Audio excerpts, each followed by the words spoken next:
Alright, so here's the door speaker here. Cable's coming out, and obviously, you know, I have the adapter from the stock. This is the stock harness here to the stock speaker.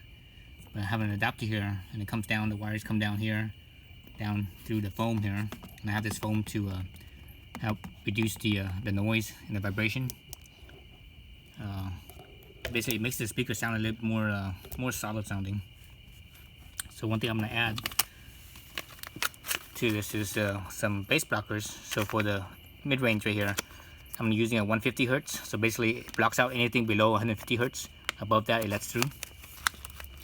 And I have a separate one for the tweeter as well.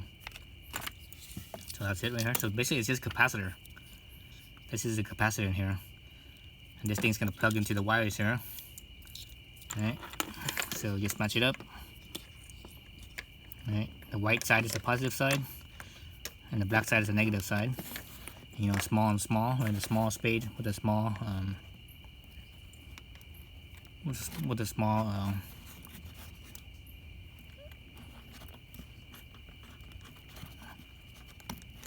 basically the small plugs and the big plugs.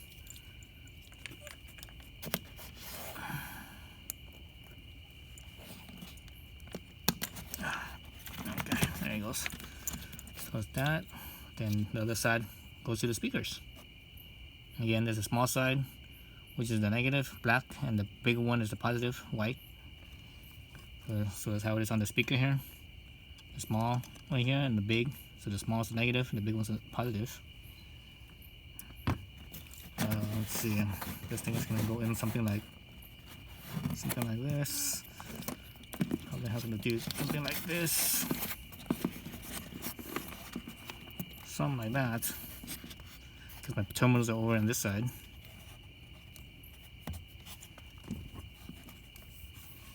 So my terminals are over there on that side. The negative one in first.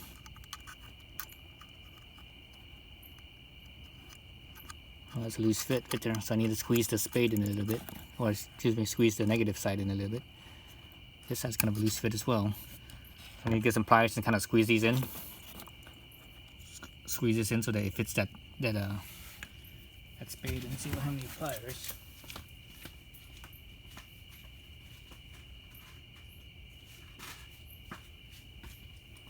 Okay, so I have some little needle nose on hand. I don't have anything else bigger. So some little needle nose. Let's see if I could. Nope. This thing's been crimped, so it's not gonna.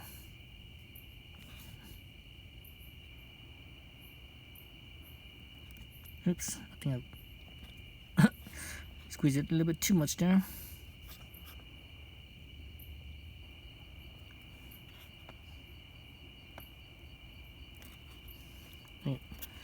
Squeeze it a little bit too much.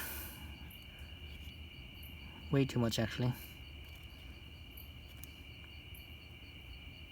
Okay, I could still.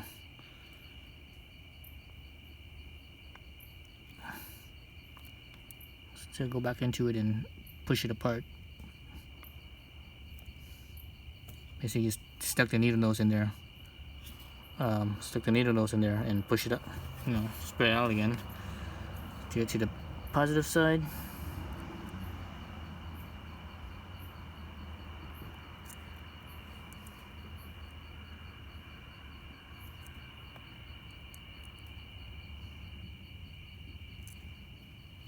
Let's see if that's enough or is too much or not. Okay.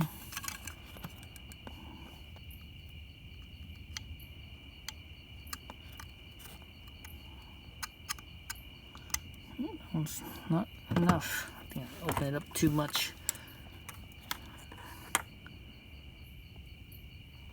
So let me see, again, I'm squeezing this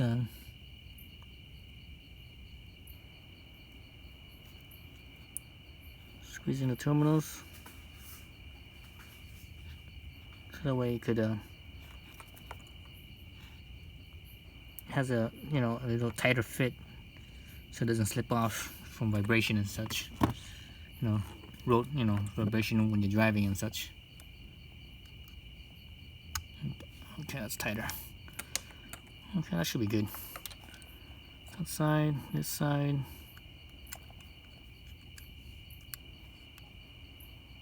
Oh, that sounds too tight. Nope, there it goes. It's just right.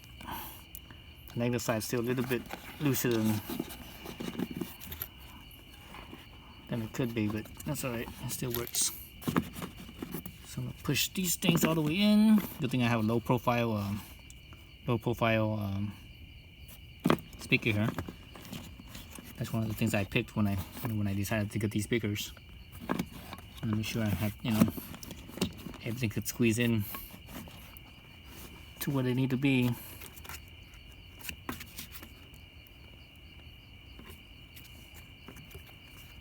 Okay, so that's basically your your base block. Is the basic capacitors. I have no idea what farad those capacitors are, and I suppose I could have cut off the little heat shrink on it and see, but that means I have to like tape it back up, and I don't want to do that. I don't want to make more work for myself. And those things, I got from Crutchfield. I just saw the packaging. They're like, I think they're like $10 each, I think, or $7 each or something like that. Probably like $10 with after shipping and everything each. Each pair or each pack, something like that. Maybe a little bit more. Maybe somewhere between 10 and $15.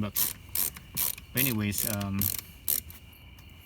if you know what farad to use, you can actually probably just go to like the electronics store or order online or something and get the proper capacitor and make some yourself, and it'll probably be a lot cheaper. Well, I don't know about a lot cheaper, but considering your time, what's your time worth? But potentially you can make some yourself. Alright, so that's it. So I have that for the so basically this one is the 150 hertz base blocker for the the mid-range here. It blocks anything below 150 hertz, and anything above 150 hertz it lets through. So I have another one for my for the tweeter as well, and that one I think it's 500 hertz, and I'll do a separate video on that one. So that's it. So this is one side, and I just need to do the other side, and I'm done for this thing. All right, thanks for watching.